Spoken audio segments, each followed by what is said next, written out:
Hello,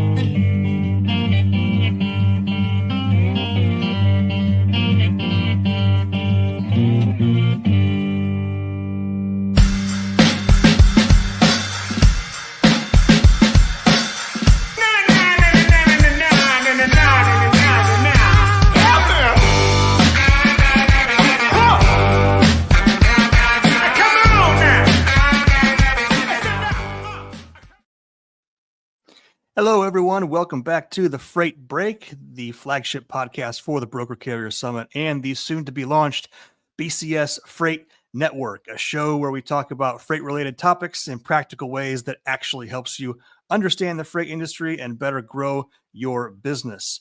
Just like everything we do at the BCS, our goal is to provide you with value. So if you find this content valuable, give us a follow on any of our social channels. You can also learn more about the Broker Carrier Summit and the BCS Freight Network by visiting our website, www.brokercarriersummit.com. Just by way of reminder, really quickly before we get started, registration for the upcoming summit in Indianapolis is open and early bird pricing is in effect. So if you can, register to join us and save a little bit of money as well. One more thing, also stay tuned over the next few weeks as we will be rolling out a bunch of exciting announcements. So our topic for today is going to be drayage. And to help us with this, I am very excited to bring on a good friend of mine. We first met in Tampa, Florida last October at the second Broker Carrier Summit. He has been in the freight world for over 25 years, most of those as a shipper.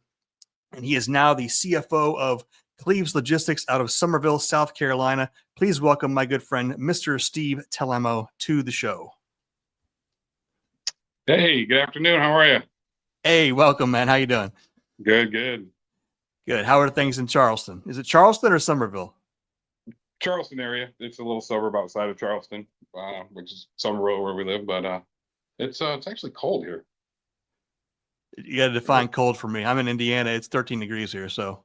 Oh, it was like 32 when I woke up. That's cold. That's yeah. Cold for here. That's cold for anywhere. Okay, very cool. I always like asking people from the South, like, what? Okay, so it's cold here. What is cold? So yeah, it's I'm a originally decent from cold. upstate New York, so like I knew cold, and I moved here, and I thought I got away from it. So. Gotcha. Very cool. Well, good to talk with you, my friend. It's been Absolutely. a while. Last time, I think, did we run into each other in Fort Worth? Yeah. Yep. Did we? It was brief. Okay. Very, very cool. So how has business been for you this year? How are things over at Cleves? Business is going well. We actually one of our top customers, brokers that I actually work with, actually met in Tampa, the first summit. So that's why we've been so adamant and passionate about promoting the Broker Carrier Summit, because you meet some really great connections down there. So, but business has been good. It's been steady. Had our little strike that happened, for a few days there that kind of shut us down for a few days, and but we got a lot of really cool things coming for 2025 that I'll be excited to share shortly. But growing the business and expanding and getting into some other avenues of the industry as well. So. Very cool. Yeah, I have a couple questions I want to ask you about the strike, but we'll set the conversation up for drayage first, and then we'll get into that maybe toward the end. Okay. But so talk to us. So drayage is pretty much, it's what you specialize in, but is that all you do? Is drayage moves? For right now, yes. The main reason why we did it, I worked with PepsiCo for 25 years before we actually opened Cleves. The main reason we got into drayage is because we're right here in Charleston, and you had the large Charleston port that was right here, and there was a big need for it and a big demand for it. So that's why we kind of got in it and focused on drayage. Kind of fell in love with drayage. It's a love or hate relationship for sure. But yeah, we just focus for now straight on that. But we're working to getting into some flatbed and some dry van stuff in the future. Excellent. So let's talk about drayage itself. What is drayage? Because I've been in the freight world for almost 20 years now, and everybody seems to have their own idea as to what drayage includes, what it doesn't include. What is drayage, and where did the drayage come from in the United States? Yeah, the term dray actually came when it originally started back in like the 1800s, and it was when they used to basically have horse-drawn carriages that would pull this stuff from ports and rail yards to warehouses, and that's actually where the term they called it drays, and the actual cart itself was called drays, and that's where the term drayage actually came from. And then about I think it was like the 1900s is when it shifted into trucks and moving it that way. And I think in like 2023 was the last numbers I looked at, and looking at anything for 2020. I mean, it's like almost 287, 290 million.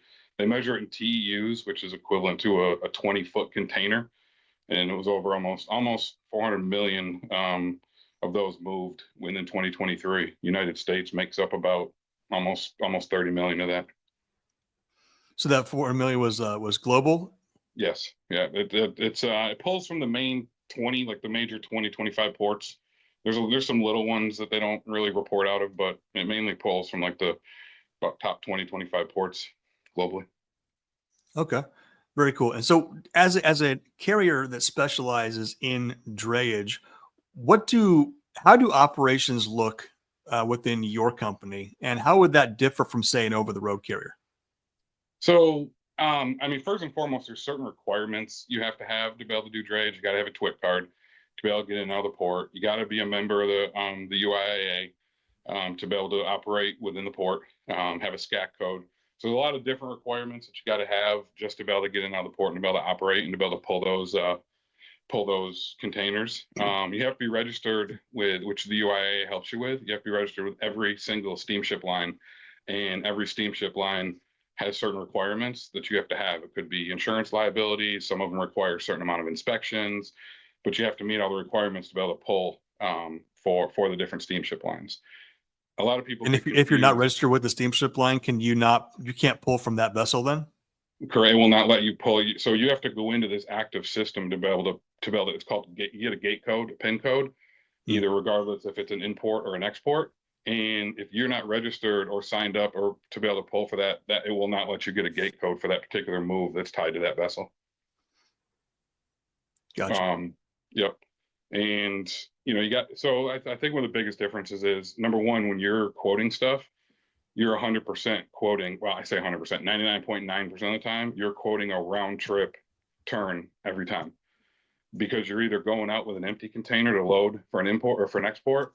You have to return that loaded container, or you're going out with a loaded container that you picked up and you have to return that empty container. There's so many, when we can talk about here in a minute, there's so many rules and regulations around how long you can have them out for, certain free days you have to get them out of the port. But one of the main things that an over-the-road driver doesn't have to worry about, right, it's 100% a round trip turn.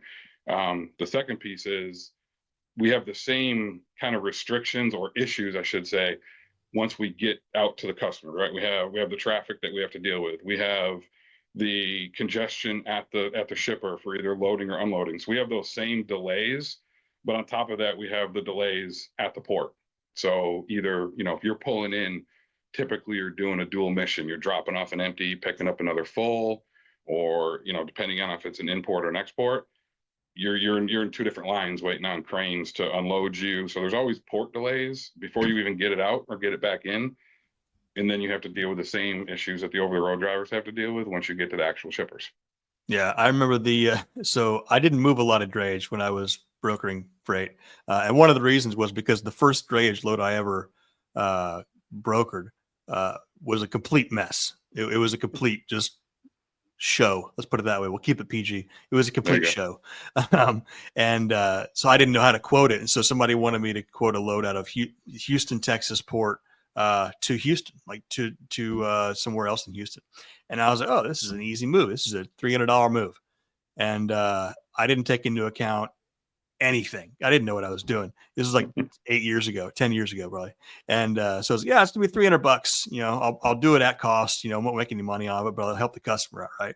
Well, that thing ended up costing me over $1,000 because what I didn't know is you have to take into account the chassis fee, There's detention that's already built in. You got to Yep. pay the demurrage if you're already over your time, Yep. and the round trip. I didn't take into consideration the round trip either. So that was a learning experience for me in the drayage And world.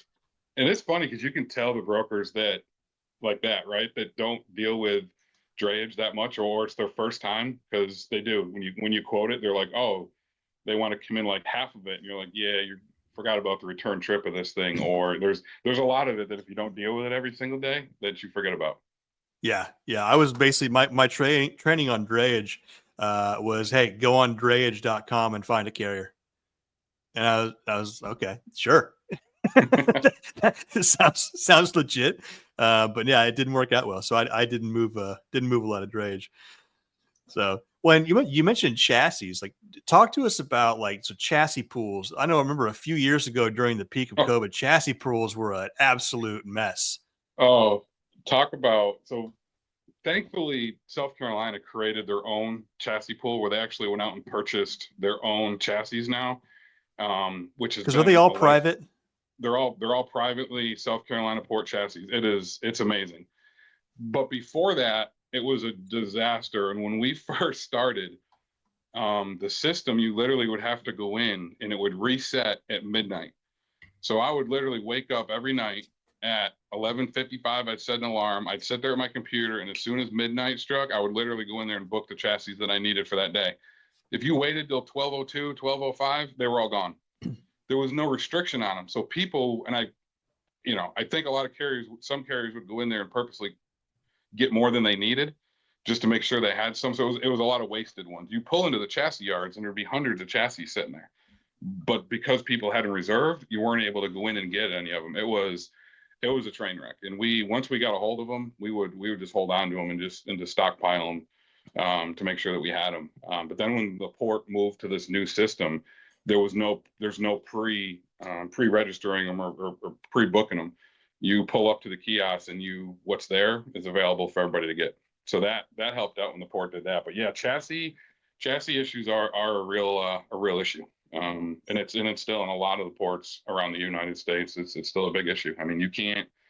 Yeah, there's some flatbeds you can put them on and chain them, but I mean, it's rare you see that. You need that chassis to be able to get those containers out.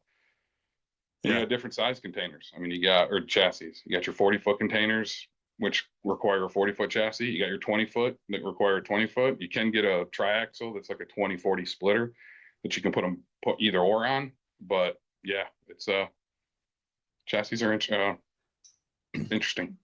Yeah.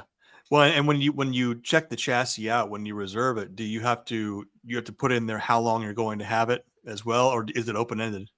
It's open ended. Yeah, once you get them out, a lot of times if we know we're going to be consistent moving certain 20s or certain 40s, we'll keep them out. And we typically have a bunch of 20s out at any given time because one of our major customers that moves granite, that we move granite for, they're pretty consistent. So we usually keep those out pretty consistently. Now, every 15th trip, it has to see an inspection person to just get inspected to make sure that it's, there's no issue with it. And then they clear it in the system. Once you get to that 15th, and that's a Charleston thing. I think some of them are similar. But yeah, once you get to that 15th turn inside the port, you have to go have it inspected so that they can reset that. So sometimes you have to switch them out then if there's an issue that they've deemed needs to be repaired. Yeah. So every 15th trip, regardless of the length of the trip, right? Because I think Correct. one of the misconceptions about drayage is it's always from the port to some warehouse that's 100 or so miles away. I don't know. There are some pretty long drayage runs that I've heard people talk There about. are drayage runs sometimes because again, that customer's trying to find the quickest, cheapest turn here from wherever it's coming. And there's times that stuff will come here that goes all the way up to the Charleston port, for example, that'll go up to California. I mean, that'll go all the way up west. I mean, it's not that often, right? Because I mean, you have a lot of ports around the country, but if that happens to be on that ship or that ship gets diverted, I mean, we saw that a lot just before the strike. Ships were getting diverted all over the place just to try to get in to unload. So there were containers all over the place that weren't destined for final destination to be in that area. Yeah. Yeah, that could be frustrating. So what kind of lead time do you guys normally have on loads coming out of the port? So it depends. I mean, some of my customers will send me stuff. The ones I work with pretty consistently, you're talking like a week or two. You might have, I got one customer that she'll send me a whole month worth, like whatever we're dealing with for that next month. She'll send me every container that's going to happen for the schedule for that next month, so I can kind of lock in a spot for her on our schedule.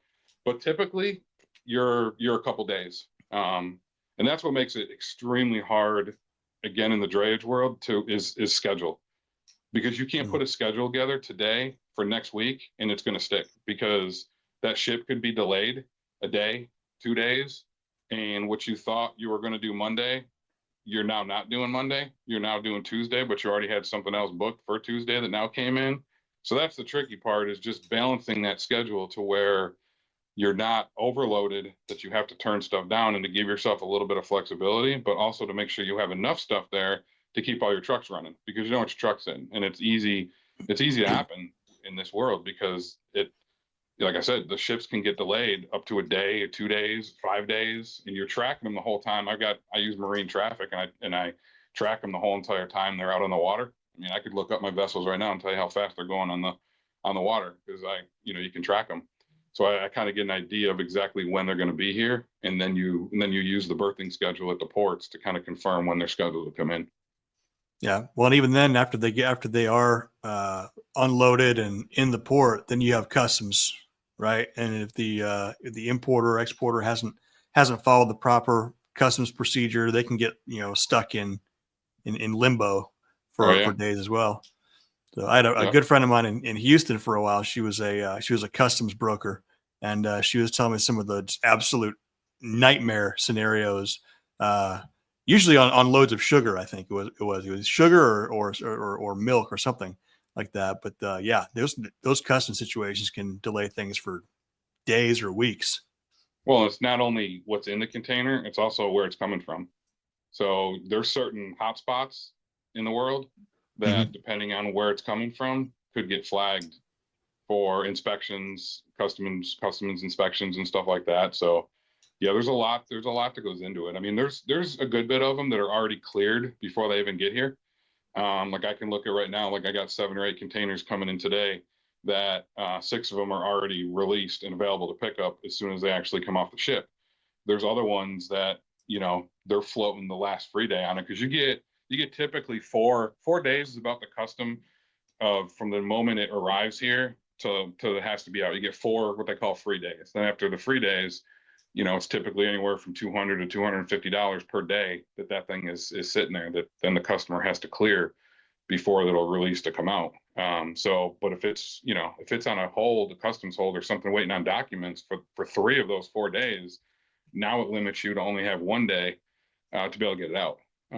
So it's always a challenge to on that, like I said, on that schedule, to make sure that you can get them out. And then once you get them out, then you have 4 to 5 days to be able to get that empty container back before then you start paying detention on that container. Um, Right. so it's yeah, you definitely got to keep up with your schedule to make sure that you save a little bit of room there. Yeah, well, and that was one of the hot button issues. I think it was 2 years ago with it was post COVID surge, I think is what it was, where a lot of companies there was thousands and thousands of containers just stuck in these ports in these warehouses, and there was like millions of dollars of demurrage fees and Mhm. storage fees. It was quite the issue, if I remember correctly. Oh yeah, yep. And Yep. that was, I mean, a lot of that happened too, similar, not quite to that extent, but even leading up to the strike, people were getting, I mean, we got out a bunch of containers before it and just stored them in our yard so that we had some work to do while the strike was actually going on, and then cleaned up the empties and returned them after it was over. But I mean, you had a mass flow of people just getting whatever they could get out of the port, so that they had work to do while it was going on. And then those customers were paying extra to get them out so that they didn't get locked up in there for, nobody knew how long it was going to go on for. So we wanted Yeah. to get it out. I had one customer that I pulled 4 containers out for him, and we pulled them out on Saturday before the strike. And then that storm came through that hit North Carolina really hard. Well, it ended up taking out the warehouse that we were actually pulled those containers for on Sunday. So we were holding on to these containers for 2 weeks. They had to pay the detention and all that stuff on them, but we held on to them for 2 weeks, waiting for them to get a secondary backup warehouse up and running that we could deliver them to. So we were trying to be proactive to get them out, and then the storm came through, so it was kind of like a double whammy. Yeah, wow, that's crazy. That was so. Talk to me about that port strike. How did that? You mentioned one of the ways in which you were trying to kind of get ahead of that. What was that? Was that successful? Was that? Talk to me about the impact that the port strike had on you guys and other carriers pulling out of the ports. Well, like I said, luckily it didn't last as long as I guess it could have. We were, like I said, we were proactive in getting some stuff out before, so we didn't experience quite the impact. I mean, we had a little bit of strategic cleanup that we had to do once it opened back up to get everything all the empties turned back in. But it did. I mean, it caused huge delays. I mean, it caused thousands and thousands of dollars, millions of dollars in detention and into merge charges with those being in there. Some of the steamship lines waived some of that while it was there. I know for the containers, particular steamship lines that we had stuff out for, they waived the detention on the days when it was closed for the port, so we didn't have to pay for those days when we were storing those containers for people. So that was good. But yeah, I mean, it was, and then as soon as it opened back up, the floodgates were just there to try to, again, now the customers needed everything out that day, right? They opened back up.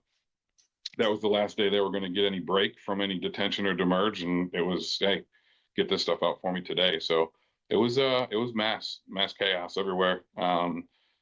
It kind of made me think of like places like truck parking and stuff like that, because people were literally dumped. Luckily for us, we got a very nice lot that we can store our stuff in.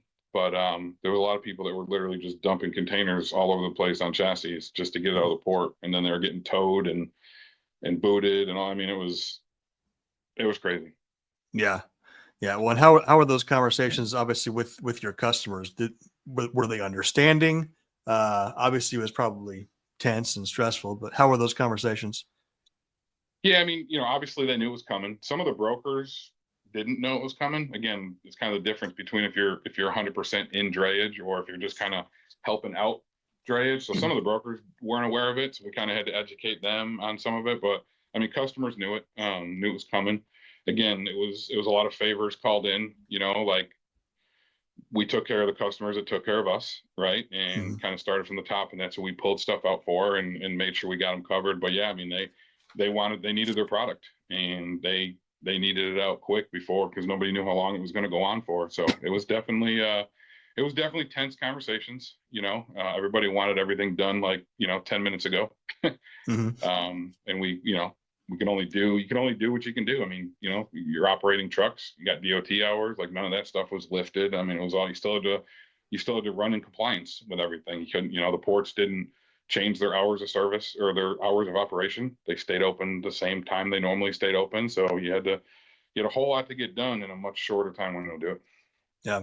Well, and when you talk about drayage customers, who are the customers for these loads? Because it's not always the entity that's requesting the container, is it? Well, I mean, it's whoever, right? It's whoever's buying something. I mean, we have a granite customer.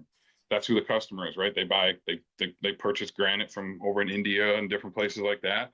And that's who the customer is. We do a lot of export. It's crazy when you think about this stuff we actually export out of this country.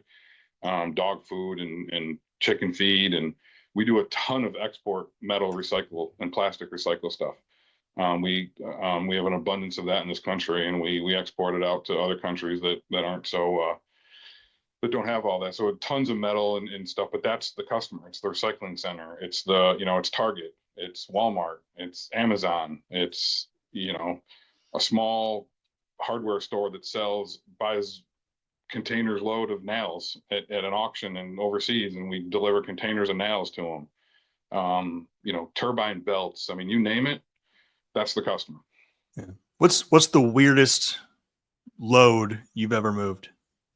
It was probably the first time we did the chicken feed.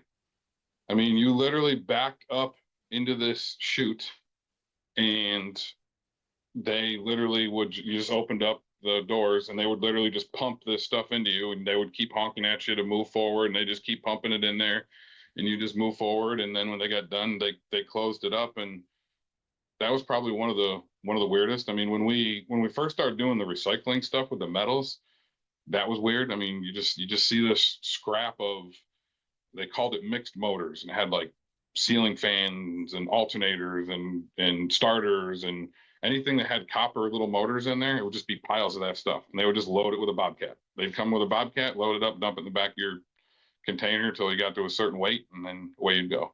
So I think some of the exports are probably some of the weirdest stuff we've had. Yeah.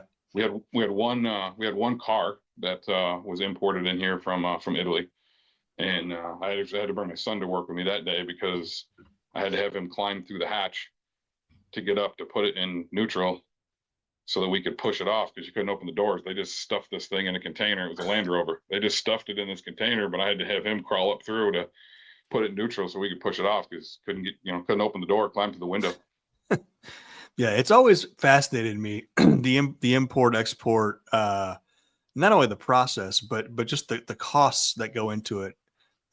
It it blows my mind that it could be more cost effective to import a container of, say, chicken feed as opposed to just manufacturing or producing it locally. I understand that not all things grow and not all things, are in all places, but it's always blown my mind. Like the container with the Land Rover. It's like, why don't you just buy one here? Or Yeah. I don't know. Yeah. Yeah, it's crazy, the stuff that and a lot of times people ask us all the time, like, what are you hauling? A lot of times I have no clue, because the one thing about the container world or the drayage world is 80% of the time they flag it as general cargo. So a lot of times you don't have a clue. I mean, you have an idea based on where the customer's going, where it's going and stuff, but and some of the BOLs will actually have a better description of what's in there. But a lot of times the BOL, I mean, we have the proper paperwork that we're moving, but a lot of times you don't 100% always know, what's in there, until you pop the seals and open it up, because Yeah. they flag a lot of it, as general cargo or general freight. That's gotta be hell for the customs and border inspectors. It's like a whole port full of general cargo. What do you check? Yeah. Right.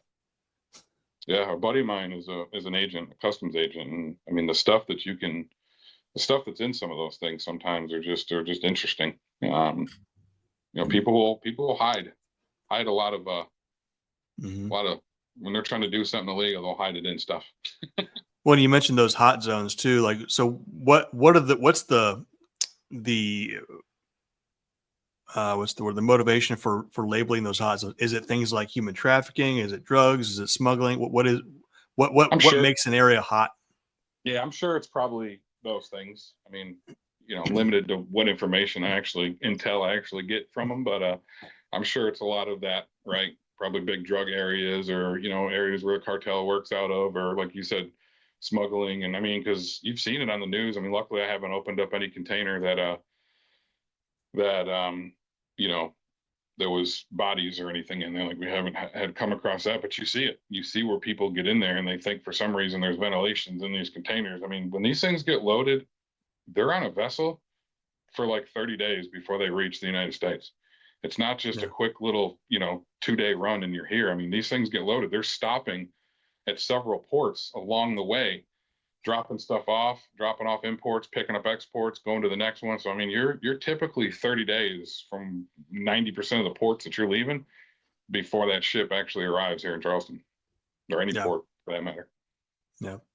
So what does the market look like right now from where you sit? So we were closing out 2024. Hopefully, depending on what sources you listen to, the freight recession's over, or it's going to be over soon, or it may never be over. I don't know. But what does the market look like from where you sit? What does 2025 hold for you? 2025 is shaping up to be really strong. This time of the year is always busy, both from the import and export business, because everybody's closing out their financials for the end of the year. So they're trying to get as much. They've bought in some extra supplies for the holidays. They're trying to export as much stuff as they can get out of the country to close out their books for the year. So this time of the year is always busy. You typically mid-January and into February is typically slow for the drayage world because it falls into what's called the Chinese New Year, where a lot of factories overseas in China mainly will close down due to the holiday that I think it's like a week that nobody works. When they shut down those factories for a week, it delays everything.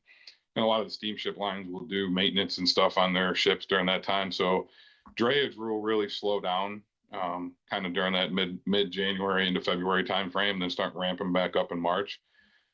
But the biggest advice I tell everybody that gets into this is have a diverse portfolio. Don't stick to just imports. Don't stick to just one or two. Right, have a diverse portfolio with imports and exports because that's what's going to help you. If you just move, you're just moving stuff for Amazon, right? Amazon gets really slow in that January, February timeframe because they've just bumped out so much stuff because of the holidays and the Christmas holidays and stuff that, you're probably going to be sitting. There's not as much freight going on during that time. So have a very diverse portfolio during that time, and it helps all year, really. I mean, what's great about when you do import and exports is you can street turn containers, so you can kind of double up. Like we do a lot of, turns where we'll go to, say Asheville, North Carolina with an import load, and we'll schedule an export load. If it happens to fall on the same steamship line, you can street turn that container and we'll pick up an export on the way home. On the way back to the port, we just turned an already, round trip into literally two moves with that same trip. So it's be strategic with that. But again, in order to street turn it, it has to be on the same vessel. It has to be on the same, not the same vessel, but the same steamship line. Like they both have to be Maersk moves. They both have to be MSC moves. And if you can manage to plan your schedule out correctly and efficiently, then it'll work. Yeah. It sounds like there's logistics scheduling and then there's drayage scheduling. It seems. And you have both. Yeah, exactly. Wow, it's a lot of coordination. It is. And it can get sideways real quick. Like, I mean, you all of a sudden could have a couple days where you're like, oh, I gotta eat rice-a-roni because I'm not moving any of my trucks. And then by the end of the week, everything came in all at once, and you're like, oh crap, now everything's got to get out. So. Now we got to get it all out. Well, I think it's like the port strike can exaggerate that, right? So into 2025, obviously we have a new political administration. I'm not going to get political on this show, but what do you think the chances are of the Longshoremen's Union, revisiting the possibility of a strike early next year? I mean, again, like you said, new administration coming in that hopefully can influence that a little bit. I mean, I think one of the hardest pieces of that is, they settled on the wage part of it, but that was only half of the issue. The other big issue that they have is the automation, and they don't want any more automation because automation takes away union jobs. So that's going to be the bigger discussion, and where they agree. I mean, you're going to have automation, right? I mean, let's be real. You can't, and we've seen some of the ports because Charleston's actually set up as a hybrid system. Yeah. There's 3 ports over here. You got Wando, North Charleston, and Hugh Leatherman. Wando and North Charleston are set up as hybrid systems, meaning that the crane operators and the forklift operators, they're state employees. Everybody else that's there is a union employee. Hugh Leatherman, which is why Hugh Leatherman had to close for about a year and a half, because they wanted to be 100% full union at that port. Mm-hmm. So the union kind of shut that port down. And so that port right now is 100% union, meaning that they had the crane operators and everybody is that. And it gets interesting when you see the no automation over there. You just got a bunch of people walking around with CBs doing stuff that a computer could do. And it's not as efficient. So the most efficient ports, in the world are the ones that have a lot of automation. Well, and on that note, I heard a statistic a few months ago that the U.S. has some of the most inefficient ports in the entire world. Mm-hmm. And it's due to the lack of automation. Yep.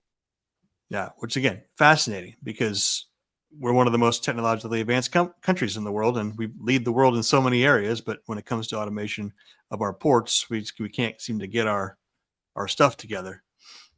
Yeah. I remember one of the funniest things I saw was when the union president had said something about no, and he had one of his speeches or whatever that he was saying, but he was reading off of a phone.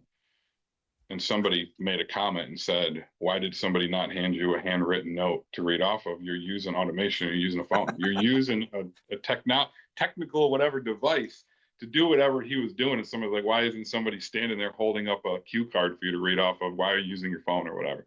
And I thought that was interesting. It's like, you want to use, some of it's got to be there, but not all. But yeah, it's well, that's so we'll see what 2025 turns into. I think, like I said, I think they'll come up to an agreement. I think we'll meet somewhere in the middle, I'm sure, and move this country forward. Yeah. Well, that's one of the things at large in the freight industry is call it the snail's pace that we adapt technology. There's a lot of technological skeptics in the freight world. They don't like change. They don't like to upset the apple cart, as it were. But there's a lot of new opportunities for companies to streamline their operations, to become more efficient, to become more profitable, and for their employees to actually do more and make more if you embrace the right kinds of technologies. So I would be remiss if I didn't mention your platform. You have an AR platform, right? That you rolled out? Yeah, I do. Yeah, we started that 8 months ago now, and AR Doc Pro was created to help small businesses that are small owner operators, and we turned it into not only logistics world, but anybody that really has a small business that can't afford to have that admin or different employees that are there doing it, because we saw it. I mean, we had a lot of buddies that started logistics companies, and they were working 60 hours a week, and then they come home in the evenings and the weekends, and they'd have to do all their paperwork and get their documents and send it into their factoring. So we started that business to try to help them out, and it's worked nicely, and it's provided a good service to that small business, and hopefully they're getting time back with their family and friends and being able to have more of a life back than just working 90 hours a week. Yeah, because that's why we go into business, right? So we can actually have more time with our families and enjoy life just a little bit more, right? Yep. Yeah. But that's the hope. Not sure. We take a straw poll as to how that works out in freight, but Yeah, right. I have a feeling that I know exactly how that poll is going to go. So, well, very cool, my friend. So, what does next year hold for you when it comes to travel? Are you going to be joining us in Indianapolis? Man, I'll tell you what, I'll be at every broker carrier summit until you stop having them, or until I start sending other people to them. So honestly, man, the friendships, the relationships, the business partners that I've met through this, there's no way honestly, I gotta say, we wouldn't be where we're at today, company wise, if I didn't end up going to that first one in Tampa. Not even, and the funny part is, I was trying to remember back where I even heard about it. It might have been through Rob and Hunter with the lounge, where I heard about it. But and my brother happened to be in Tampa, so I was like, you know what, I'm gonna go check this thing out. And it was good. It was just, there was no BS. I mean, it was just met good, honest people that wanted to do business and wanted to do business the right way. I mean, meeting Dale Prax down there, like, I mean, I use Freight Validate every single day. Like every day, it's literally flagged in my pin up top that somebody sends me something, and first thing I do is I throw their thing in. And it was, a lot of them are designed for brokers to validate carriers, and I, as a carrier, was using it to validate brokers all the time. So, but I mean, I met him through you, right? I got a really great relationship with Jeff that I met through you, through the broker carrier summit. So the relationships you meet, I will definitely, you'll see me in Indy. You'll see me back in Charlotte the following year. I mean, yeah. Very cool. Yeah. That's one of the most enjoyable parts about this is just watching people. It's almost like when they have a good conversation, whether it's at the summit or at one of the other things we do, is people, you watch them begin to love the industry they're in, like in real time. Like you watch their demeanor change. There's a lot of just broken people in this industry that have been in it for 20, 30, 40, 50 years. And like, why do I still do this? But you make a relationship that can change your entire life, maybe give you some more at home time or a more predictable schedule or more revenue. It's life changing. It's really cool to watch. Yeah. I mean, it just, everybody from, different tech people, like who you have there, right? I mean, it's a good mix of everybody, right? It's not just so one-sided, which is what's great. I mean, you can talk to other carriers while you're there, right? And bounce some stuff off. You can meet some tech people down there that can help you out. I mean, I met Charlie with Upwell when I was down there. Like, it's just the people that you meet there are awesome, really are. Yeah.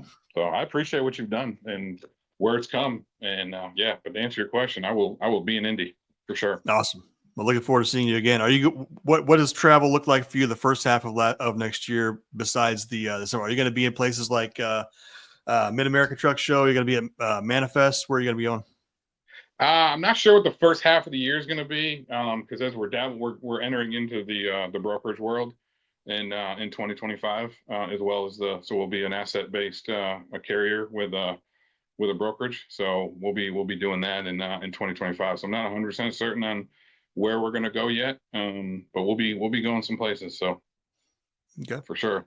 sounds good. Well, I look forward to seeing you around. Yeah, absolutely. And the little birdie had made a comment to me, and I almost forgot to mention it. But I heard today was your birthday, man. That little birdie's name was Trey, wasn't it? It absolutely was. Trey. Yes, it is my birthday. I am 42 years young. Happy birthday, man. Appreciate that. I'll thank Trey later for that one. He's like, yeah, your birthday's not posted anywhere. I was like, yeah, why would I post my birthday anywhere? I don't want people to know this stuff. Well, now they know. Now they know. Yes. Yeah. So what, you asked a lot of questions, which is great, but my question for me is, what's next for broker carrier? I mean, you guys have started so much cool stuff, man. What's next? What can we expect? Yeah, so 2025, I'm excited about 2025 because we are launching the BCS tour. So we're going to be hitting 12 cities in 12 months. Our first stop, I believe it's going to be Las Vegas, Nevada. And so we'll roll more out when we have more details there. But we're going to be taking the BCS on the road, going in and meeting our people where they are, as opposed to making people always come to us. We're going to have the spring and the fall summits. Also, we're launching the BCS Freight Network members only site. The plan for that is on January 1st. Okay. So we're already taking applications for people who want to become members or companies who want to become members. And that's going to be really cool because not only do you get a subscription to the site, but you get access to all of the vendors as well as our comparison tool that we're going to be rolling out later on in the year. The membership actually comes with 2 summit tickets as well. So we're really trying to find ways to keep people involved throughout the year, not just in interacting with us, but continuing to have the conversations that they had at the summits, building on those relationships throughout the year, so that when they go to a summit, it's not like they're meeting a bunch of new people, but they're reconnecting with old contacts or some of their best customers or their best carriers. So that's really exciting. We're also going to be rolling out more content throughout 2025. So we're going to be we have the summit in Fort Worth was completely recorded. So we're going to be rolling that out for people who have already attended the summit. Also, we're going to be rolling things out like this podcast. We're going to be bringing a couple of more on throughout the year. And what will be the beginning probably of a curriculum of sorts with webinars and all that. So we got a lot going on. That's awesome. So, well, I mean, you get to, I know it helps out the big guys too, but what you guys do to help out the little guys with the content and the support and stuff that you guys have and offer is definitely awesome for the little guys to help us grow. Like I said, there's so many avenues I wouldn't even went down if it wasn't for the broker care, some of the people that I connected that has introduced me to different people and really kind of enhanced that engagement and opportunities that we've had. So yeah, well, that's one of the things that is unique about this, I think, is that I was one of the little guys. I still am one of the little guys. I started a freight brokerage in March of 2020, and one of the questions that we asked was, what were some of the things that I wish I would have known or learned before I was able to learn them or know them? And so those are one of the things that we're trying to bring to, again, small to medium sized companies is, hey, let us be your resource center. Let us not only be your resource center, but let's build the most trusted network in freight around the people who want to make a difference. And I think we're well on our way to doing that. So it's really exciting. That's awesome. So, well, very, very cool, my friend. All right. Well, I will see you, I guess, in Indianapolis, if not sooner. Then. Yes, sir. I will be there. And I always try to bring a crew of people with me. So I'm already working on the list of people to join me down there. I was fortunate enough to have my nephew that I'm getting into the freight industry world join me because he happened to live right there in Austin. So he came over and hung out and met some people. So yeah, we'll see who wants to join me. The more people see how excited I get when I come back, I'm going to the next one. I'm going to the next one. All right, let's go. Let's get that revolving door here. Your turn. Yeah. My business partner, as we're going into this next chapter, he was always driving one of the trucks that we had, and he came out of the truck and kind of taken over the quote unquote carrier side of the business as I'm working on the broker side of it. And I said, yeah, you're coming to join me in Indy. So pack your bags. You're coming with me. Like it or not, huh? Yeah. Very cool. Yep. Very, very cool, my friend. Well, thank you very much for joining us. Appreciate the time. I know you're really busy, and your schedule, I can only imagine the level of details you have to be in and out of every day. So appreciate the time. And let's reconnect again soon. Yeah. Sounds good, Dan. Appreciate it. All right. Take care. Excellent. Thanks, Steve.